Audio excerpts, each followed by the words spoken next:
dentro de todo esse teu contexto, como foi a tua jornada empreendedora, né? Obviamente que você não se viu empreendendo de uma hora para outra, Não. né? Você, obviamente, teve um planejamento, viu qual era o nicho, o melhor nicho, afinal, você já fazia parte do ramo educacional, né? Onde foi que você conseguiu encontrar essas oportunidades? Como você decidiu, como foi o momento em que você decidiu, de fato, empreender na educação? É interessante, gente, que eu costumo dizer que a minha chave empreendedora foi o SPC. Quando eu fui para o SPC e fiquei devendo e não tinha mais como pagar, eu me olhei no espelho e disse, mulher, tu é muito inteligente para não sair dessa, né? E aí, assim, eu entendi que a crise financeira, a crise no casamento, eu estava me separando. Eu sou mais uma pessoa que separou nas estatísticas da pandemia, glória a Deus. E assim, e aí eu fiquei dentro da perspectiva de eu preciso fazer algo diferente para sustentar meus filhos, né? Eu tenho 2 filhos, um de 21 e um filho de 17 anos, que eu sustento sozinha, nunca recebi a ajuda dos pais, mas são meus amigos e desejo bem a eles, embora eles não assumam, mas tá tudo bem. E assim, gente, como muitas histórias de muitas mães, eu sou uma mulher que me obriga a trabalhar porque eu tenho filhos para dar comida, né? Meu filho mais velho faz medicina hoje na Bahia, né, em Eunápolis, e é muito caro, vocês sabem disso, não é barato, né? Apesar dele ser aluno do governo federal, tem todo um custo de manutenção, né, para ele estar lá. E essas coisas, elas me estimulam a minha criatividade. Quando eu penso que eu tenho boletos e meninos, eu fico criativa na hora, gente. Você, mãe, que tá aí, que não tem marido, bichinha, coitada. Tá sofrida, não tá, amiga? Pois vamos trabalhar, né? Vamos pensar em alguma coisa que você é muito boa, que você sabe fazer. E aí, o que foi que eu pensei, Cleiton, dentro da minha jornada? Em sala de aula, eu sempre tive muito bom engajamento com os meus alunos. Sabe? Aquela história do feeling entre professor e aluno, deles gostarem de mim, da gente, né, ter uma boa conversa. O meu discurso como professora, e aí eu fui professora universitária no Cariri durante 10 anos, pelo Instituto Dom José de Educação, que trabalhava em parceria com a UVA, a Universidade do Vale do Acaraú. Fiz muitas amizades com os meus alunos. E eu sempre trabalhei assim, manhã, tarde e noite. Quando você descansou, filhinha? Até hoje ainda não. Gente, porque no domingo eu faço um programa de rádio na Sons 1 Sat do Crato. Quando eu tô em Fortaleza, eu faço pelo celular o programa, né? O digital de novo aí mudando a vida das pessoas. Então, eu tenho uma parceria nesse programa com o Fábio Lemos e o Zim Facundo. Eles estão no estúdio, eu tô em Fortaleza. Quando eu tô aqui domingo agora, eu vou estar no estúdio, porque eu tô aqui no Cariri, né? Então eu vou pro estúdio, vou fazer o programa e vou pra Fortaleza. De lá mesmo da rádio eu já vou pegar o beco pra Fortaleza, porque segunda eu tenho que estar lá. Então, a gente faz isso, né? A gente faz esse movimento. E aí, como instalou isso? Primeiro, as dívidas, né? O SPC, eu costumo dizer que o SPC foi meu grande aliado para eu tentar sair de lá, né? Então, eu queria sair do SPC e queria uma solução para a minha vida. Na pandemia, a gente ficava muito tempo na internet. Sim. E vendo muita coisa e tal. E aí eu via muita gente falar desse tal digital, que eu não entendia, até 2021, não entendia muito bem o que era esse digital. No Colégio Paraíso em si, a gente trabalhava com a Microsoft, eu era uma professora especialista em Microsoft, quer dizer, os caras me deram um certificado, eu sabia trabalhar dentro da Microsoft, do Teams, com os alunos. Pra gente, enquanto empresa naquela época, era muito normal ter uma plataforma digital onde a gente trabalhava a aula com os meninos. Mas na pandemia, o nosso olhar ficou muito mais aguçado sobre isso. Eu já empreendia, porque eu já tinha essa empresa paralela com 2 sócias, que não deu certo à sociedade, mas foi um aprendizado. E aí, a gente já fazia educação à distância, estava tentando entender o que era esse método de educação à distância. Eu me questionava, enquanto professora da sala presencial das universidades, será que o aluno aprende à distância? Será que ele consegue ser qualificado? Porque você que está nos assistindo fica muito na dúvida.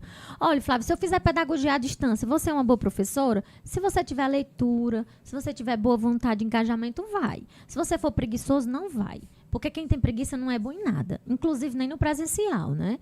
E aí eu costumo dizer que foi isso que me deu o grande estalo. Então, o SPC foi a minha meta para sair da crise financeira. Tirou da zona de conforto. Me tirou da zona de conforto. Nunca pensei meu nome não tá lá, eu ficar arrasada. Aí saí de lá, graças a Deus. É literalmente transformar você ter um limão e transformar em uma limonada. Exatamente. Um ponto interessante, bem no início, você passou ali por diversas dificuldades. Acredito que várias pessoas também passam por dificuldades parecidas com essas. Acho que não é estilo Disney, né? Em que tudo acontece de forma bem fácil, e é tudo às mil maravilhas. É uma coisa exclusiva dela, Isso. E como é que foi assim, bem no início? O que te inspirou a empreender? Foi alguém da família ou tem alguém que você admira, que você assistia? Por exemplo, na empresa em que a gente atua, nós temos semanalmente reuniões em que todas as pessoas, todos os escritórios que atuam também nessa empresa é apresentado cases de diversas áreas, inclusive da educação também. E sempre que eu vejo algum case lá, me inspira a... Eu já tive alguns lá também, me inspira a querer mais cases cada vez mais. Então, acredito que quando você consegue identificar alguém e você sente uma conexão por essa pessoa, isso te inspira a querer também ir por aquele caminho. Com certeza. Existem 2 personagens que na minha vida foram muito importantes para essa inspiração. Primeiro, Dom Bosco. Quando eu trabalhei no Colégio Salesiano, eu conheci a história de Dom Bosco na educação e ele era um empreendedor. Sim. Apesar dele ser um padre, né? E as pessoas acharem que padre não empreende, Dom Bosco era um empreendedor nato. Como eu fui treinada pelo Colégio Salesiano, dentro das formações salesianas, a gente estudava uma parte que era o empreendedorismo. E aí, eu costumo dizer que a minha teoria empreendedorista está dentro da visão de Dom Bosco. Foi ele que transformou a minha vida. Sem ele, eu não seria nada. Porque, assim, com ele, eu entendi que professor pode ser muita coisa. Porque até então, eu era professora curricular. O que é uma professora curricular? Eu chego, dou minha aula de geografia, dou minha aula de história, que eu sou formada em história e geografia, e vou embora. É isso. Preparar a prova, corrigir a prova, dou nota aos alunos, preparo diário, faço planejamento. E até aí eu fazia educação. E achava que fazia muito bem, porque dava aula no ensino médio. O cara, quando dá aula no ensino médio, se acha, né? Acho que ele chegou no topo da educação. E tem que se achar mesmo, porque ele estudou muito para chegar até ali. E eu cheguei nesse patamar, então, não, estou aqui entre os professores do ensino médio do Cariri e tal, a galera me conhece, gosta do meu trabalho e tal, tô de boa. Só que quando eu comecei a estudar a história de Dom Bosco, comecei a me inquietar, e aí Dom Bosco é meu personagem hoje, a fazer a coisa diferente. E aí, junto com Dom Bosco, a gente recebeu uma proposta de fazer mestrado na Espanha. Mas aí eu não podia ir, porque mãe com 2 filhos e sem marido, e sem nenhuma rede de apoio que lhe ajudasse, como é que eu ia deixar essas criaturas aqui e ia partir para a Espanha, né? Embora eu quisesse muito, eu não tinha como, assim. E aí...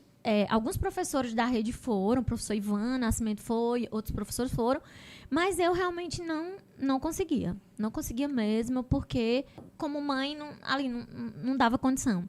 Mas lá, a perspectiva empreendedorista nasceu dentro do Colégio Salesiano. Foi lá que foi... E aí, assim, outro personagem que me inspira é o Paulo Freire. Eu sou freiriana, né? Como boa educadora, eu sou freiriana. E eu acho o Paulo Freire muito maravilhoso quando ele fala sobre a arte da educação. E quando eu entro na sala de aula, quando eu entro para dar um treinamento, eu quero sair modificando quem está me ouvindo. E eu acho que esses 2 personagens, eles mexeram com a minha história. Acho que é bem parecido com a forma em que a gente transformou ali também a questão do digital. Havia muito essa questão de apenas ser...